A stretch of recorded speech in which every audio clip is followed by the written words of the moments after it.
4월 셋째 주 주식 강의 시작하겠습니다. 오늘 말씀드릴 내용들은 앞으로 여러분이 얼마나 투자를 할지 모르겠는데 여러분의 투자 인생에서 굉장히 중요한 이야기가 될 것 같습니다. 오늘 들은 이야기가 어떤 분에게는 굉장히 좋은 투자 아이디어가 돼서 큰 수익을 낼 수 있는 기회가 될 수도 있고, 어떤 분에게는 그냥 넘어가면 내 재산의 손실을 입을 수 있는 그런 이야기도 될 수 있습니다. 그러니 조금 더 집중해서 들어봐 주시고, 제가 여러분께 굉장히 중요한 이야기이기 때문에 이걸 자료를 만들고 고민하는데 엄청나게 많은 자료들을 주말 동안 보고 했던 것 같습니다. 그래서 그걸 다 엑기스만 모아서 알려드릴 텐데요. 이 주제입니다. 지금 끊임없이 계속 이야기가 나오는 게 트럼프의 관세전쟁이죠. 이 관세전쟁의 배경은 무엇이며, 그리고 이 관세전쟁의 종착역이 어떻게 될지를 한번 히스토리를 한번 다 풀어볼 생각입니다. 이 이야기를 듣고 여러분이 어떤 방향, 내 업에서는 어떻게 적용할 건지, 그리고 내 삶에서는 어떻게 적용할 건지, 그리고 앞으로 내 투자는 또 어떻게, 투자에서는 어떻게 적용할 건지를 한번 들어봤으면 좋겠습니다. 트럼프는 지금 연일 계속 관세를 이야기합니다. 그리고 관세는 정말 아름다운 단어다라고 이야기하면서 끊임없이 관세를 언급하고 있습니다. 물론 대통령이 취임해서 됐지만 사실 취임 전부터 자기는 대통령이 되면 관세로 전 세계를 미국 앞에 무릎 꿇리겠다고 했습니다. 그런데요, 트럼프 이 관세 사랑은 사실 대통령에 출마하면서부터 시작된 게 아니라 트럼프가 이전에 일기 때 있었죠. 8년 전에 대통령이 취임할 때도 이런 비슷한 정책을 했고, 다만 그때는 자신이 소속되어 있는 공화당이 다수당이 아니라 민주당이 다수당이라서 자신이 원한 대로 진행을 못했던 겁니다. 그런데 트럼프는 지금은 본인도 대통령이고, 그리고 상하원을 다 자신이 소속되어 있는 공화당이 장악하고 있다 보니까 이 모든 것들이 자기 뜻대로 할 수 있는, 지금 현재는 완벽한 조건이 되어 있어서 이 관세에 대한 자신의 소신을 밀어붙이고 있는 겁니다. 근데 이 트럼프의 이 관세에 대한 사랑은 사실은 대통령이 되어서부터 생긴 게 아니라 1980년대 트럼프는 이미 이때부터 얼마나 관세를 사랑하는지를 보였습니다. 옆에 있는 이 화면이 뭐냐면 1980년대 트럼프가 신문에다가 광고란을 자신이 돈을 내고 구입해서 여기에다가 80년대 이미 미국은 관세 정책을 실행을 해서, 그래서 세계에 미국의 적자를 메꿔야 된다, 이런 식의 자신의 의견을 피력하는 기사를 광고처럼 내기도 했습니다. 자기 돈을 내서 신문에 광고를 할 만큼 뭐에 대해서, 관세에 대해서 진심이었던 사람입니다. 그래서 저는 이 정도의 애착을 보이는 인간이라면 1980년대라면 몇 년 전입니까? 거의 40년 훨씬 전. 이분은 관세에 대한 40년 동안 엄청난 애정을 보이고 있는 분이니 이번에 지금 전 세계를 상대로 한 관세 전쟁이 쉽게 끝날 것 같지 않다는 생각이 든다는 겁니다. 그러니 시간이 지나면 넘어가겠지라고 생각했는데, 이거 제대로 파고 들어봐야겠다는 생각이 저는 들었습니다. 트럼프는 이러한 관세에 대한 부분을 한상을 갖고 있는데, 이 기사의 내용을 보면 1900년대 초반에 미국은 관세에 대한 정책을 잘 활용해서 국민들에게 세금을 부담하는 것보다 다른 나라에서 수입해오는 물건에 관세를 부담하면서 그 관세로 인해서 어떻게 해요? 미국의 재정을 충당해 가고 그런 아름다운 시절이 있었다라고 이야기를 하면서 관세에 대한 애착론을 펼칩니다. 그런데 트럼프의 이러한 관세에 대한 애착은 지금의 현재 상황에서 접목하기에는 무리가 있죠. 첫 번째, 왜 그렇습니까? 국가의 무역 규모가 1900년대 초반하고 지금은 너무나 달라져 있죠. 무역 사이즈 자체가 그때랑 지금이랑은 비교할 수 없을 만큼의 달라져 있고, 그런데 더 문제는 이겁니다. 사실은 더 문제가 이거죠. 이전에는 한 나라에서 뭐를 다 만들어버리고 그래서 완제품을 수출하는 무역의 구조였다면, 지금은요, 너무 촘촘하게 니는 이거 만들어, 니는 이거 만들어. 쉽게 말해서 이런 겁니다. 한 나라의 자동차를 만든다면 미국이 자동차를 만든다면 미국에서 모든 부품을 다 생산해서 자동차를 만드던 시절이 1900년대라는 거죠. 근데 지금은요, 한 나라의 자동차를 만든다 그러면 그 나라가 완제품은 그 나라에서 만들더라도 모든 부품들은 그 부품을 제일 싸게 또는 좋게 만드는 나라의 부품을 가지고 와서 만드는 그러한 글로벌 공급망 재편의 상황이 되어 있다는 거죠. 미국의 대표적인 자동차 회사인 테슬라만 보더라도 테슬라에 지금 있는 완제품은 실제로 다 미국 공장, 중국 공장, 유럽 공장에서 만드는데 그 안에 부품들은요, 배터리는 일본 파나소닉 또는 한국의 LG 에너지솔루션, 그리고 카메라 센서는 일본과 한국의 제품들, 그리고 차체는 또 우리나라의 명신산업 같은 이런 기업들의 차체를 쓰기도 하고, 여러 가지 회사들의 각 나라의 제품들을 해서 실제로 어떻게 보면 물론 이렇게도 했습니다. 미국의 무역 대표부 대표는 테슬라 일론 머스크를 비난하면서 자동차 조립 공장 대표 주제에 이런 표현까지 합니다. 그러니까 부품 가지고 와서 조립해서 만드는 애 대표 중에 말이 많다. 더 이상 정치에 개입하지 마라. 이런 식의 이야기도 합니다. 근데 냉정히 말하면 그 말이 맞습니다. 부품 가지고 와서 어느 것 하나 지가 생산하는 것 없이 부품 가지고 와서 조립해서 파는 그냥 조립꾼인지도 모릅니다. 근데 그 말이 이 말에 어떻게 보면 가장 극명한 표현인 거죠. 글로벌 공급망이 촘촘하게 재편되어 있는 상황에서 관세 정책을 실행한다는 건 무리가 있죠. 왜? 미국이 지금 트럼프의 논리는 이겁니다. 미국에서 우리가 다른 나라에 관세를 부과하면, 제품에 관세를 부과하면 그 관세를 누가 내는 거다고? 다른 나라 애들이 내는 거고 우리나라는 피해가 없다고 계속 주장하는데 그게 틀린 말인 게 뭐냐면 미국 수입품의 60%는 완제품이 아니라 자본재와 중간재라는 거죠. 자, 그러니까 중간 물품을 수입해서 테슬라처럼 조립해서 완제품을 만드는 거니까 실제로 미국 제품의 완제품, 미국에서 생산하는 완제품도 관세를 영향을 받아서 부품 가격이 올라가는 영향을 받지 않을 수가 없는 구조라는 거죠. 그래도 이런 부분들에서 여러 사람들이 아니 우리나라도 피해가 있다니까요. 우리나라도 수입품의 60%는 최종 소비재가 아니라 중간재와 자본재니 우리나라의 제품의 관세를 미국이 외국 다른 나라가 부담하는 게 아니라 우리나라도 부담해야 되는 거. 특히나 최종 소비자인 사람들이 물가 인상을 직격탄을 맞게 되면서 부담해야 된다니까요 하고 설득하는 사람들이 있다 보니까 트럼프가 이렇게 했습니다. 90일 상호 관세 유예를 발표했습니다. 이게 엊그제 있었던 일이죠. 그러면서 주가가 어떻게 됐나요? 미친 듯이 올라갔죠. 자, 그래서 제가 지난주에 이런 말씀드렸죠. 트럼프 입에서 시작된 일이니까 결국 뭘로 해결돼야 된다. 트럼프의 입으로 해결돼야 될 일이라고 했는데 90일 상호 관세 유예를 발표하니까 얼마 전에는 가짜뉴스 됐는데 이번에는 진짜로 발표를 했습니다. 그런데 이 과정에서 트럼프는 굉장히 비열한 짓을 합니다. 트럼프 소셜에, 그러니까 SNS죠. 자기가 운영하는 SNS에 어떻게 합니까? 이 발표하기 몇 분 전에 지금은 주식을 사기 아주 좋은 타이밍이다라고 미리 언급을 합니다. 저는 이놈의 사고방식이 이해가 안 됩니다. 그래서 제가 사실 트럼프가 이렇게 관세로 정쟁을 하는 이유가 자식이 이거 숏을 쳤나? 주가 하락에 베팅을 했나? 이런 생각이 자꾸만 듭니다. 근데 하고 있는 짓을 보면요. 그리고 지는 또 주가를 주식을 저점에 사놓고 또다시 관세를 어떻게 해요? 이렇게 또 유예한다는 이야기를 하는 건가? 그런 게 의심이 될 만큼 이상한 짓을 합니다. 아무튼 그런 우여곡절 끝에 관세를 유예했습니다. 어떤 나라만 빼고 중국만 빼고요. 그런데 이 과정에 아까 말한 트럼프 소셜에 올린 것도 문제지만 여기서 이런 겁니다. 이 결정을 내린 것이 자신의 참모들과 그리고 올바른 회의 과정을 거쳐서 한 게 아니라 트럼프의 직관적인 판단에 근거했다는 게 드러나면서 이게 지금 미국 사회에서 문제가 되고 있습니다. 왜 그러냐면 제이미슨 그리어 미국 무역 대표부, 이거 보통 USTR이라 그러는데요. 이 대표가 미국 하원 청문회에 나와서 미국의 무역 정책에 대해서 관세로 지금 예민할 때니까 무역 정책이 어떻게 흘러가고 앞으로 어떻게 될 건지에 대한 청문회 자리에서 네가 지금 나와 있는 동안에 트럼프가 이런 걸 발표했는데 네 알고 있었나라니까 이 사람이 뭐라냐면 모르고 있었대요. 이 사람 위치가 뭐라고요? 무역 대표부라고요. 이 사람 또 모르게 뭘 하고 있는 거예요? 무역 정책을 만들고 있다는 거예요. 누가? 트럼프가. 사실은 트럼프가 이러한 정책을 자기의 관세 정책을 번복을 할 때는 누구한테 한번 물어보고 의논해 봐야 돼요.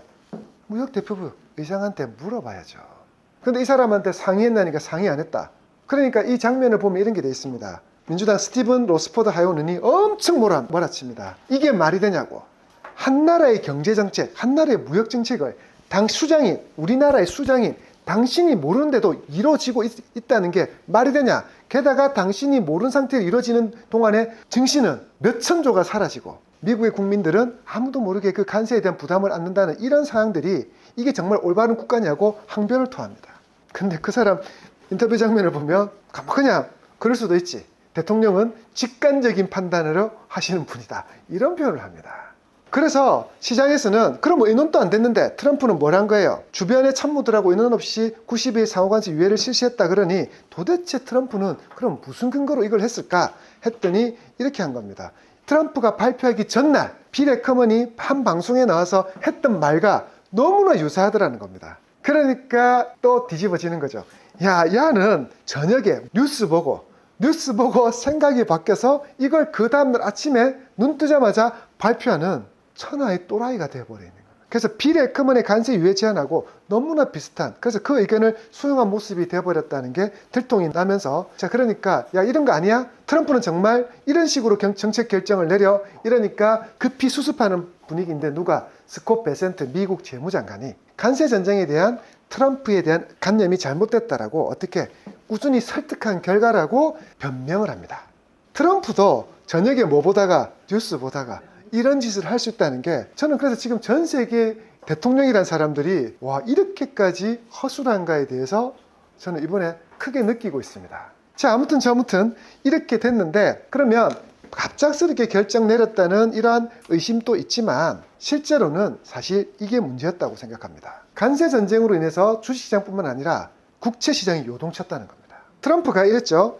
관세 전쟁을 시작 4월 2일 날 발표하고 나서 한 주 동안 주가가 미친 듯이 빠졌죠, 주식시장이. 그래서 나스닥 지수가 20% 이상 빠지고 이렇게 했는데도 트럼프한테 주식시장이 이렇게 하락하면서 미국의 주가라고 해서 몇 천조가 사라졌는데, 이거 어떻게 생각하냐 이렇게 했을 때 나는 별로 개의치 않는다. 그리고 이건 거품이 빠지고 건전하게 주식시장이 건전해져야 가는 과정이라고 이야기를 합니다. 그래서 주식시장의 하락은 나는 별로 개의치 않는다라고 했는데, 이 트럼프가 주식시장은 하락해도 되는데 뭐가 하락하는 건, 국채시장이 하락하는 것은 겁이 났나 봅니다. 그래서 국채시장이 하락한 것이 오히려 트럼프의 마음을 움직였을 것이라고 하는 게 미국 시장에서도 대세고, 저도 그렇게 생각을 합니다. 왜? 관세 전쟁으로 인해서 안전자산인 미국 국채로 이동하면서 관세 전쟁이 일어나니까 전 세계 증시가 하락했죠. 그러면 전 세계 투자가들의 그런 투자 자금들이 주식에서 뭘로 이동한 겁니까? 국채 또는 주식에서 금으로 이동하면서 금값도 급등했고요. 그리고 미국 국채 가격도 국채를 많이 사기 시작하면서 국채 금리는 하락을 했습니다. 그런데 상호관세, 여기서 관세 전쟁과 상호관세는 조금 다릅니다. 4월 2일 날 한 것은 관세 전쟁을 선포한 거고요. 설마 전 국가를 상대로 관세를 다 기본 25% 플러스 몇 프로, 각 나라별로 다른 관세를 지난주에 했댔잖아요. 각 국가별 상호관세를 발동할까 했는데 이 트럼프가 그걸 미친 짓을 해버리니까 야, 이거 아니다 싶어가지고 어떻게 합니까? 이때부터는 미국 국채마저도 팔아버립니다. 그러니까 국채를 사려고 했던 사람들이 다 빠지면서 국채를 다 팔아버리는 거죠. 왜 미국 국채를 샀던 애들이 한 주 만에 왜 팔아버렸을까요? 이런 거죠. 이렇게 가면 미국 경기가 침체로 갈 것이고, 침체로 가면 달러 가치도 하락하고, 게다가 미국 경제가 침체되니까 미국 국채가 누가 갚는 거예요? 미국 정부가 갚는 거죠.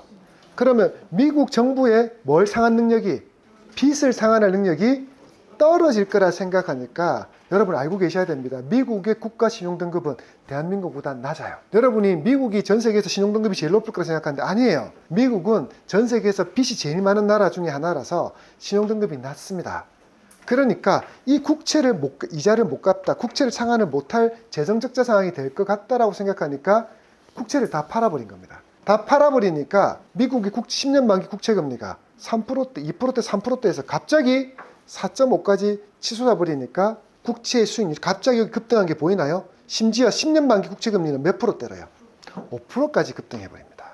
자, 그러니 제가 아까 말씀드린 미국이 재정 운용을 위해서 새로운 국채를 발행했을 때 이렇게 되면 미국은 낮은 이자로 발급할 수 있는 걸 높은 이자로 발급해야 되고, 그리고 더 많은 빚을 상환해야 되는 문제가 생기는 겁니다. 그리고 더 큰 문제는 더 많은 빚을 상환하는 문제뿐만 아니라 국채를 사줄 사람이 없어지는 그런 문제까지도 발생하는 거죠. 그러니까 이 상황은 막아야겠다 싶어서 상호관세 유예를 90일 해버린 게 또 하나의 이유가 되겠죠. 자, 그래서 트럼프는 사실은 이렇게 생각한 겁니다. 관세 전쟁을 통해서 약간의 경기를 침체시키길 원했던 거예요. 몇몇 사람들은 이런 주장을 했었습니다. 트럼프는 일부러 경기 침체를 일으켜서, 그래 주식시장을 하락을 일으켜서 뭘 낮추려고 하는 거예요? 금리를 낮추려고 한다 그랬습니다. 금리를 낮춰서 지금 미국은 알고 계신가요? 재정적자가 너무 심해서 망하기 일보 직전입니다. 그러니까 미국 경제가 망한다는 게 아니라 미국의 국가가 빚을 상환 못해서 망하기 일보 직전이라는 거죠. 미국이 매일매일 부담해야 될 국채이자가 너무나 커서 1년 동안 내야 될 이자의 규모가 1000조가 넘어가니 이거를 지금 감당하는 게 힘들어져서 미국 국가가 망할 거라는 위기감이 팽배해 있었거든요. 근데 트럼프는 대통령이 취임하기 전에 재정적자를 낮추릴 획기적인 방법을 안다. 근데 그게 들고 나온 게 관세였고, 자, 그렇게 해서 경기 침체를 유발하면 국채금리가 4%, 5% 갈 걸, 초반에는 그래도 경기 침체를 유발해서 4% 밑으로 떨어졌다고요. 그럼 자기 뜻대로 됐죠. 그럼 미국이 이자 부담이 줄어드는 효과가 생겼는데 갑자기 이렇게까지 가버리니까 어떻게 됩니까? 이것 봐라. 자기 생각과 뭐가 된 거예요? 다른 방향으로 올라가죠. 약한 경기 침체를 유발하려 했는데 시장은 뭐라고 생각하냐면 엄청난 경기 침체를 예상하고 국채금리의 급등을 유발해버린 겁니다. 그러니 트럼프는 미국 국채금리를 하락시켜서 국가재정 안정성을 지키기 위한 이 가정이 무너져버린 거죠. 그런데 그렇다 하더라도 저 또라이 트럼프가 뭐 고집을 피울 수 있을 건데 왜 지 고집을 꺾었을까요? 그것도 저녁에 뭔가 잠시 뉴스 보고 왜 고집을 꺾었을까요? 트럼프는 이게 두려웠던 거예요. 그리고 미국 국민들이 드디어 트럼프의 체면에서 깨어났어요. 여러분, 미국 국민들은 생각보다 멍청하다는 거 알고 있습니까? 미국은 상위 2%가 하위 98%를 끌어가는 초엘리트 경제 국가입니다. 그러니까 천재 몇 명이 미국을 멱살 잡고 끌어가죠. 나머지 애들은 덧셈 뺄셈 잘 못하고요. 그리고 심지어 여러분, 지구가 네모나다고 평평하다고 믿는 사람이 엄청 많은 나라입니다. 그리고 대한민국의 존재도 잘 모르고 있고요. 5대양 6대주라는 사실도 모릅니다. 전 세계에는 미국만 있다고 생각하는 사람도 있습니다. 그만큼 심각하게 미국인들은 지적 수준이 낮습니다. 왜? 문맹률도, 글자를 못 읽는 사람도 꽤 있고요. 그리고 학력이 거의 중졸인 사람들이 꽤 전체 인구에 많습니다. 자, 그러니 우리가 생각하는 만큼 똑똑하지가 않아요. 여러분들이 보고 있는 똑똑한 미국인은 천재들. 근데 그런 사람들 이미지가 강조되어 있다 보니까 여러분은 잘 모르고 있는 거죠. 간혹 하다 보면 미국인, 유튜브에 한번 검색해 보세요. 무식한 미국인 검색하면 미국인에게 아주 간단한 질문들을 했는데 대답 못하는 미국인들 엄청나게 그 영상들이 많을 겁니다. 자, 그런데 미국인들은 이렇게 믿은 거죠. 트럼프의 말을 100% 전적으로 믿었습니다. 관세 전쟁을 하면 누가 모든 관세를 부담한다? 다른 나라. 한국이, 일본이, 독일이 부담한다, 중국이 부담한다고 믿고 있었죠. 그 관세는 아름다운 것이라 믿었고 관세로 인해서 자기들은 피해는 없을 거다. 엄청나게 자기들이 더 잘 살게 될 거라고 믿었습니다. 그런데 관세 때문에 일단 뭐가 급등했다고요? 국채금리가 급등하죠. 국채금리의 급등은 미국 10년물 국채에 연동돼 움직이는 미국의 주택담보대출과 자동차 할부금융 등 미국인의 삶에 직접적인 영향을 미치는 이 금리의 급등이 미국인들의 삶에서 그 달에 또는 그 다음 달에 갚아야 될 이자의 급등을 일으키면서 내가 쓸 돈이 없어지는 상황을 만드니 어떻게 돼요?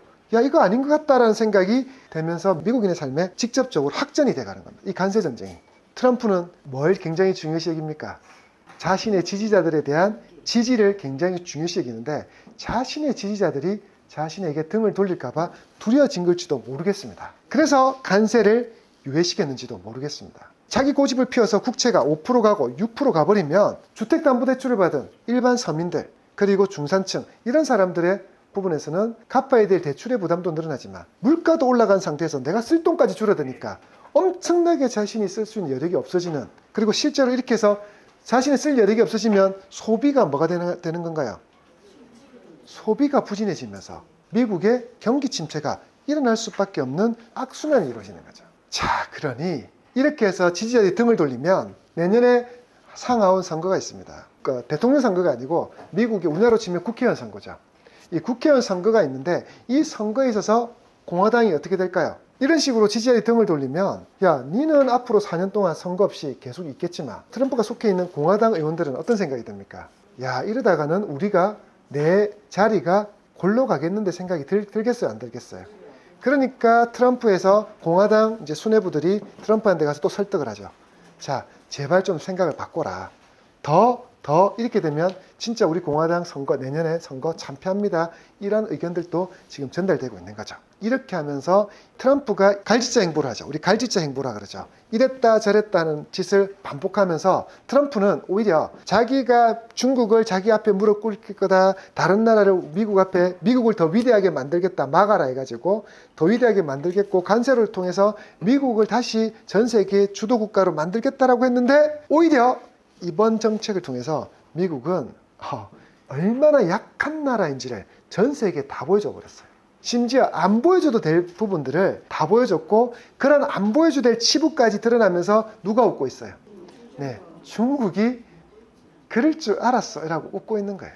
자, 그래서 두 번째 이야기해야 될 건 이제 이겁니다. 미국과 중국의 결승전이 이제 진행되고 있는데 여기에 대한 이야기를 좀 해야 될 것 같습니다. 미국의 90일 관세 유예는 뭐 한 겁니까? 누구만 빼고 중국만 빼고 상호 관세를 90일 유예시켜주고 유예입니다. 없앤 게 아니라 유예고 90일 안에는 뭐한 각 국가별로 너희들이 우리한테 제안할 걸 가지고 와서 협의를 하자. 그 협의에 따라서 관세를 달리 정하겠다는 거죠. 아직 없어진 게 아닙니다. 트럼프는 이런 겁니다. 그래도 중국은 밉다. 그래서 중국은 한테는 절대 못 물러나겠다. 왜? 왜 그럴까요? 왜 트럼프가 중국한테는 절대 못 물러나겠다 생각했을까요?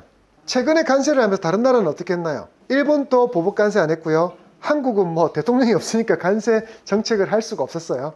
자, 그리고 유럽도 한다고는 했는데 본격적으로 하진 않았고 다른 나라들은 다들 그냥 숨죽이고 일단은 협상해보겠다 이렇게 했죠. 근데 미국이 이렇게 때리니까 중국은 한 대 때리니까 어떻게 합니까?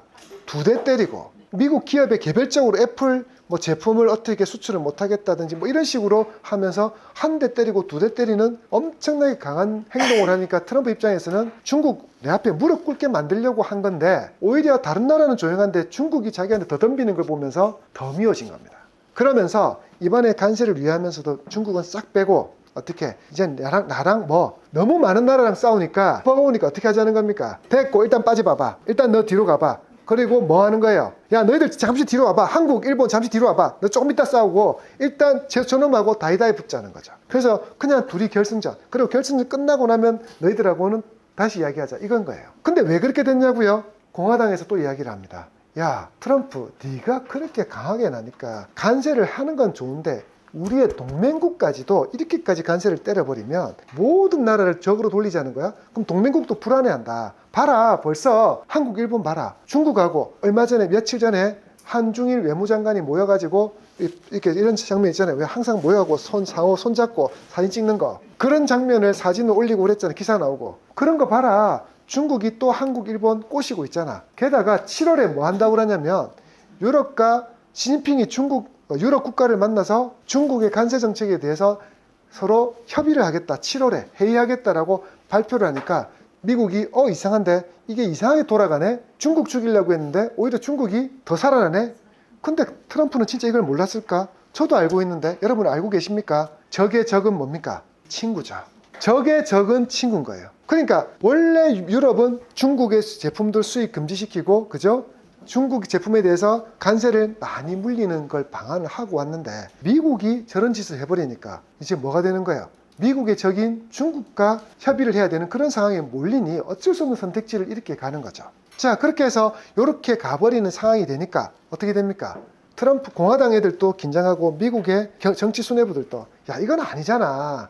트럼프 너 자꾸 이렇게 하니까 이상한 방향으로 가잖아 라고 또 말이 나오기 시작했죠. 자, 근데 그렇게 말을 넣으면서 그래 알겠어 좋아 그러면 다른 나라는 봐줄게 너희들 말대로 그럼 중국하고만 해도 돼? 그 정도 그래 좋아 알았어 중국하고만 싸워봐 이렇게 양보한 것 같은데 근데 진짜 중국만 하고만 싸운다는 것도 미국이 이길 수 있을까? 저는 거기서 의문이 좀 생깁니다. 혹시 여러분 예전에 몇 년 전에 중국 제품 없이 살기 한 달 살기 이런 그 프로젝트가 있었던 거 아십니까? 혹시 그런 프로그램 혹시 보셨습니까?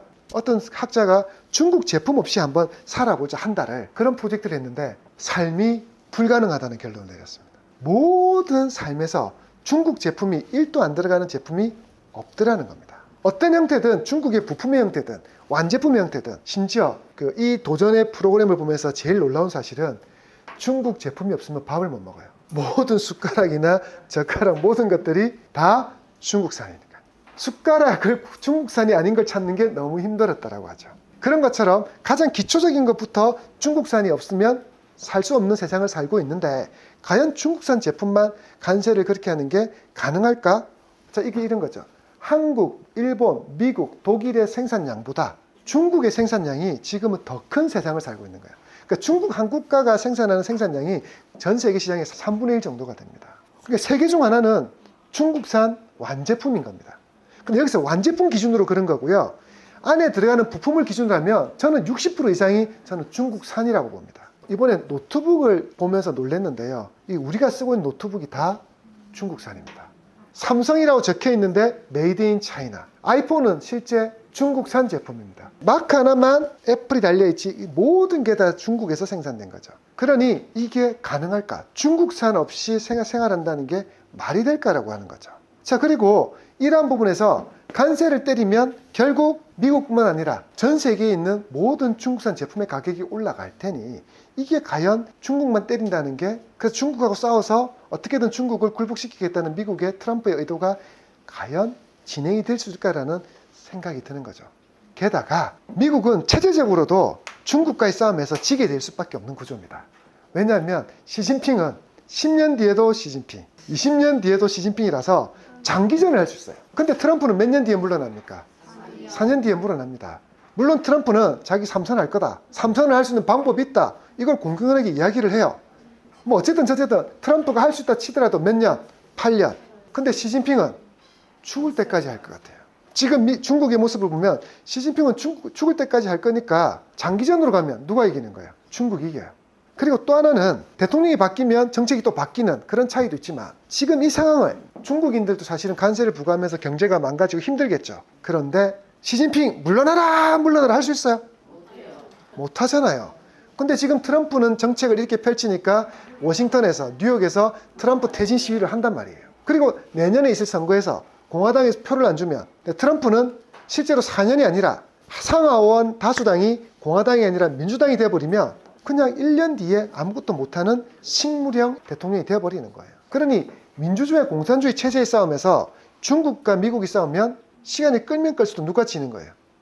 저는 미국이 진다고 봐요. 그리고 또 하나, 중국이 벌써 이걸 꺼내들었죠. 중국은 국가 주도형 환율제예요. 이걸 바스켓 제도를 운영하는데, 중국은 자신의 환율을 달러의 환율에 변동해서 국가가 고시를 합니다. 근데 우리나라의 환율과 미국의 환율은 어떻게 됩니까? 그 나라의 통화의 가치의 변동을 전 세계 경제 흐름에 맡겨두는 거죠. 그러니까 우리나라가 800원대부터 지금은 1,500원 근처까지 가 있고, IMF 때는 2,000원까지도 가는 이런 변동 환율제란 말이에요. 미국도 그래요. 근데 중국은 국가가 고시하는 환율제다 보니까 이번에 관세를 부과받아서 제품 가격이 올라버리니까 중국이 어떤 짓을 하냐면 자신의 위안화 가치를 강제적으로 낮춰버립니다.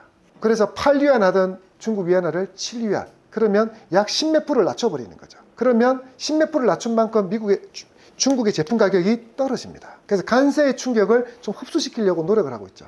그런데 이걸 누구랑 싸우려고? 미국이 관세를 부과했기 때문에 중국 제품 가격을 낮추기 위해서 위안화 가격을 낮췄는데, 이게 옆에 있는 한국과 일본과 그리고 멀리 있는 유럽이 죽어버립니다. 무슨 말이냐면, 요즘 우리나라 전자제품이 세계 1위 아닌가 아시죠? 고가 제품은 한국과 LG, 삼성이 잘 팔리긴 하지만 그 외 일반 제품들에서는 TCL이라든지 하이얼, 이런 제품들이, 중국 제품들이 전 세계를 휩쓸고 있습니다. 마치 예전에 소니와 파나소닉의 시장을 누가 잠식하듯이, LG와 삼성이 잠식했듯이 지금은 LG, 삼성이 중국의 TCL과 하이얼에 잠식당하고 있습니다. 근데 그 애들이 가격 차이가 현격하게 더 떨어져 버리면 이런 겁니다. 관세 때문에 미국에 수출되는 중국산 TV 가격은 높아졌지만 위안화 가격이 떨어져서 유럽에 수출되는, 동남아에 수출되는 중국산 TV의 가격은 급격하게 떨어지는 거죠.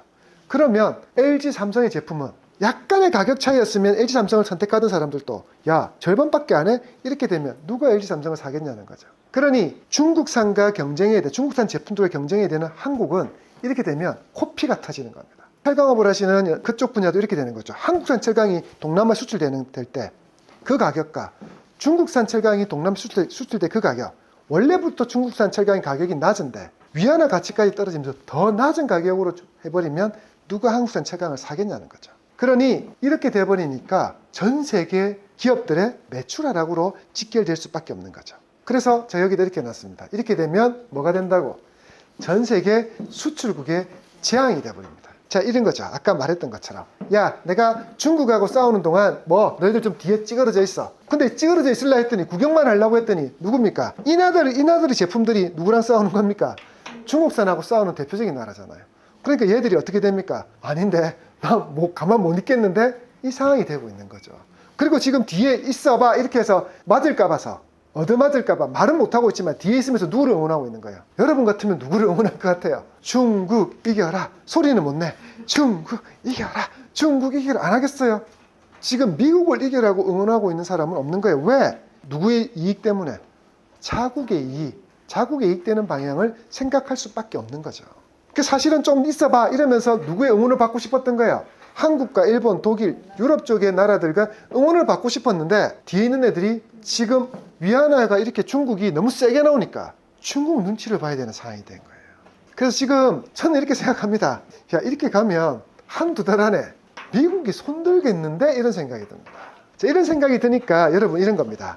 지점장님, 지금 주가 하락은 일시적입니까? 장기적인 거 물으면 일시적이 될 것 같아요. 근데 일시적인데 이게 한 달이 될지 두 달이 될지는 모르겠어요. 근데 어쨌든 몇 달 안에는, 세 달 안에는 답이 나올 것 같습니다. 제가 왜 이런 걸 여러분께 이야기하냐고요? 이런 걸 파악을 해야지만 지금의 주가 하락이 투자할 시점인지 아니면 더 오래 지켜봐야 될 시점에 대한 판단, 논리적 근거를 갖기 위해서 여러분께 이걸 말씀드리는 겁니다. 단순하게 기분 따라서 이제 하락했으니까 올라가겠지라고 주식을 사고, 단순하게 너무 많이 떨어질 것 같아 겁나 그래서 안 사고, 이게 아니라 한번 합리적인 판단으로 객관적 근거를 가지고 앞으로 일을 예측해 보자는 거죠. 지금 제가 여러 가지 사항들을 많은 근거들을 이야기 드렸잖아요. 미국이 이걸 지속하기가 힘들 것 같다는 생각이 들어요. 그래서 말은 90일 유예라고 했는데 사실은 이걸 미국이 우리를 봐준 입장이 아니라 저거가 급해서 시간을 벌려고 했던 그런 느낌이 좀 많이 들어요.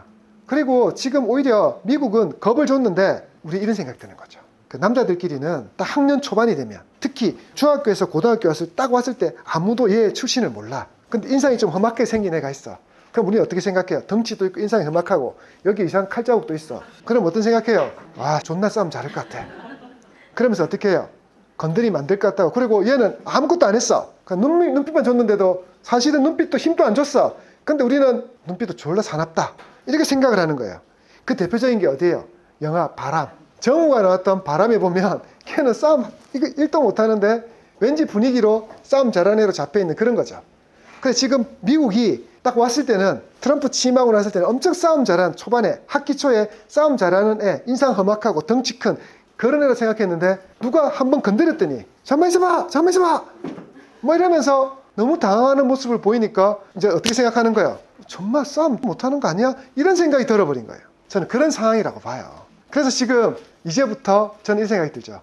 얘 싸움 못한다고, 인상 험악하고 덩치 있는데 싸움 못한다는 거 소문나면 이제 그 다음부터 어떤 게 벌어집니까? 다구리를 당하는 거죠. 저는 조만간에 미국이 중국뿐만 아니라 다른 나라한테 다구리 당하는 상황이 생기지 않을까?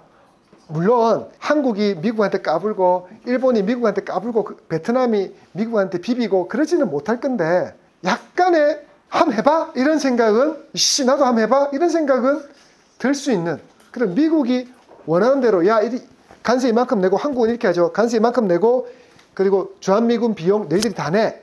이런 것들은 이제 좀 하기 힘든 상황은 아닐까라는 생각이 듭니다. 다만 문제는 한국은 한번 싸워볼까 하는 누가 없어요? 대장이 없어요. 내가 싸워볼게 할 수 있는 대장이 없는 상황이라 조금 비비기는 힘들겠지만 미국의 입장에서는 이제 만만한 애가 되어버린 것 같아요. 그래서 이 경기 침체가 트럼프 입으로 시작된 건데, 트럼프가 동맹국가의 원만한 합의를 통해서 앞으로 잘해가겠습니다 해버리면, 여러분 봤잖아. 관세 90일 유예 없앤 것도 아니고 유예한다는 걸로도 나스닥 지수가 10% 가까이 급등하는 그런 상황들 보신 것처럼, 근데 또 한번 크게 오르지 않을까 이런 기대를 해봅니다. 아직 경기 침체 상황, 그러니까 금융위기라든지 경기 침체로 보는 게 아니라, 폭락으로 보는 게 아니라 하락 정도로 마무리되지 않을까 이런 생각이 좀 드는 거죠. 근데 세 번째 이야기 될 건 이겁니다. 미국 국채금리가 급등했댔잖아요. 그래서 그것 때문에 누가 겁을 먹었다고? 트럼프가 겁을 먹었다고.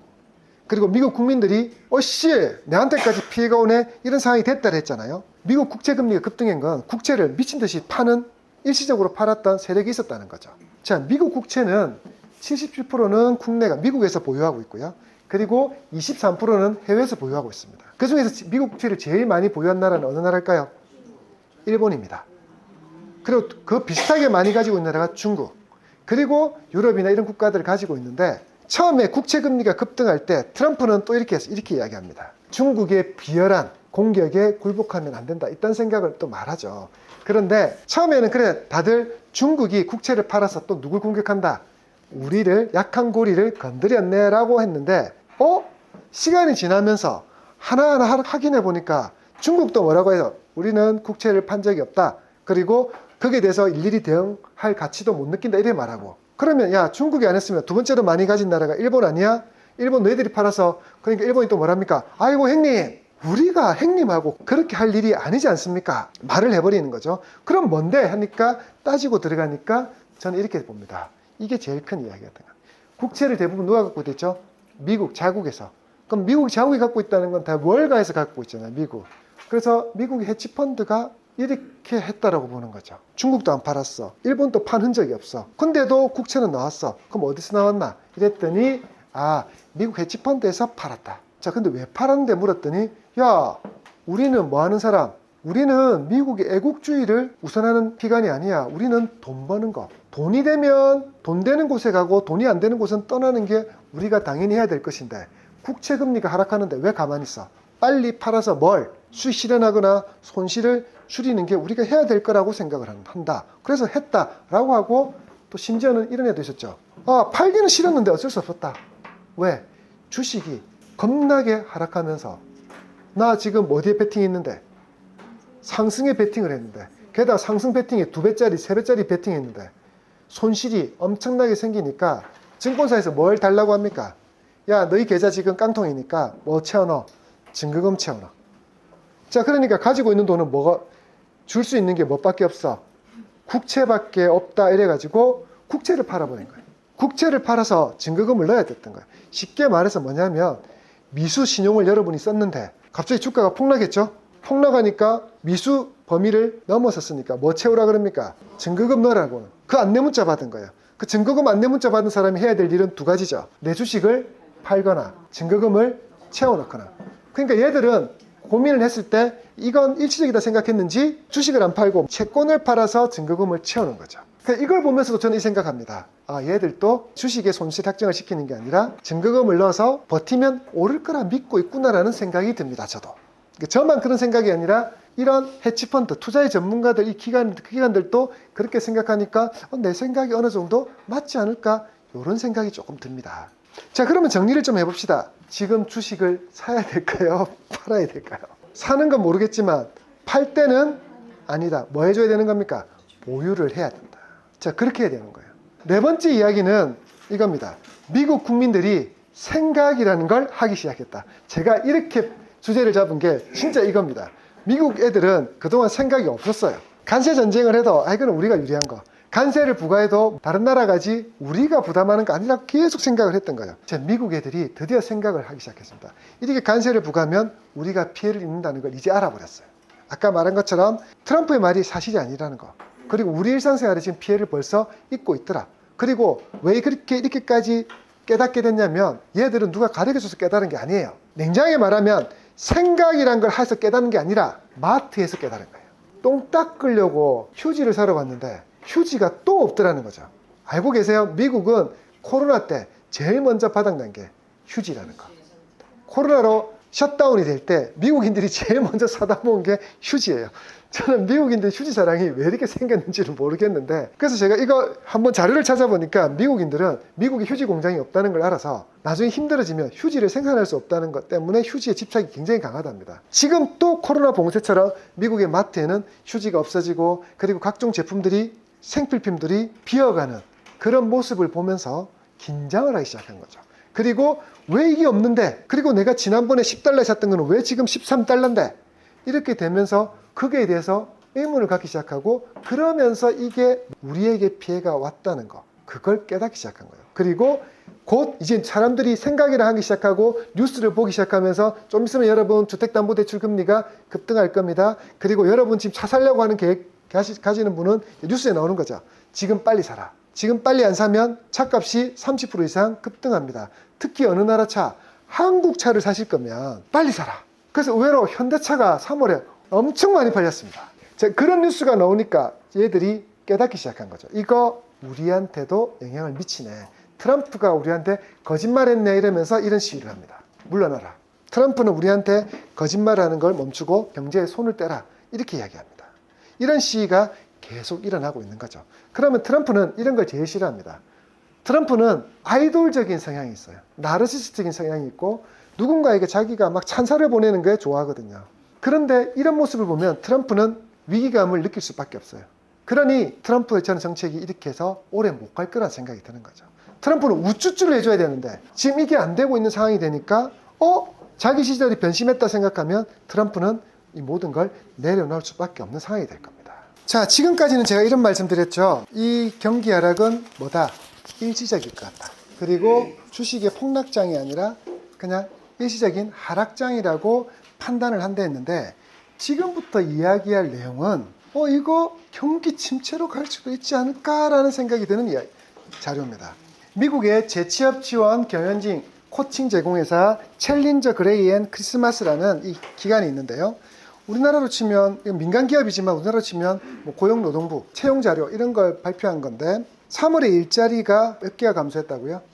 27만 5천 개가 감소했답니다. 물론 여기는 일론 머스크가 정부 효율화를 위해서 공무원들을 많이 자른, 그리고 미국의 소리라든지 공영기관 이런 쪽에 공무원뿐만 아니라 공영기관의 직원들을 자른 그런 것도 포함이 되어 있을 겁니다. 근데 중요한 거, 해고가 지금 증가율이 60%에 육박하답니다. 해고 증가율 60%라는 말은 2020년 5월 이후 최대라는 거거든요. 근데 2020년 5월이 언제입니까? 네, 코로나 셔다운 봉쇄할 때입니다. 그때만큼 기업들이 지금 뭘 줄이고 있다는 겁니까? 자신의 몸집을 줄이고 비용, 인건비도 비용이거든요. 인건비를 줄여서 무슨 모드로? 사업을 확장하는 모드가 아니라 버티기 모드로 들어갔다는 거예요. 근데 기업이 이렇게 버티기 모드로 들어가면 그게 경기 침체의 부분이 생길 수도 있거든요. 근데 단순하게 3월에 일자리가 감소한 게 떠나서 1분기 전체로 보니까 49만 7천 개가 감소했답니다. 자, 근데 이건 또 어떻게 해요? 분기로 감소한 이 폭은, 양은 2009년 1분기 이후 최고치랍니다. 자, 그럼 2009년 1분기는 또 언제입니까? 리먼 사태 때. 전 세계 글로벌 금융위기가 왔을 때거든요. 이 두 수치가 그냥 이런가 보다 이 27만 개가 감소하고 49만 개가 감소했다 이런가 수치만 보면 그런가 보다 생각하는데, 이게 코로나 봉쇄 때 그리고 글로벌 금융위기 때랑 보다 비슷한 수준이라 그러니까, 또는 그와 이후 최고치라 그러니까 뭐라고 생각하는 겁니까? 야, 이게 잠시 그치는 문제가 아니지 않을까라는 한편의 우려도 있다는 거죠. 이해되십니까? 자, 그래서 실제로 이렇게 일자리가 감소되니까 이건 결국 누가 지금 피해를 입고 있는 겁니까? 미국의 서민과 중산층이 피해를 입고 있는 거죠. 자, 그러니까 이렇게 일자리가 줄어들면, 근데 이건 일시적인 소비의 감소. 일자리가 줄어든 만큼 사람들은 자신의 급여가 줄어들었고, 그렇게 되면서 소비가 감소할 건데, 이렇게 많은 사람들이 실직을 하게 되면, 네, 이건 경기 침체로 직결은 됩니다. 근데 여기서 빨리 멈춰서 2분기 때 감소 속도가 줄었다거나 아니면 3분기 때는 다시 증가했다 이런 게 나와줘야 되는데, 이 상황이 계속 매월 발표를 하거든요, 수치는.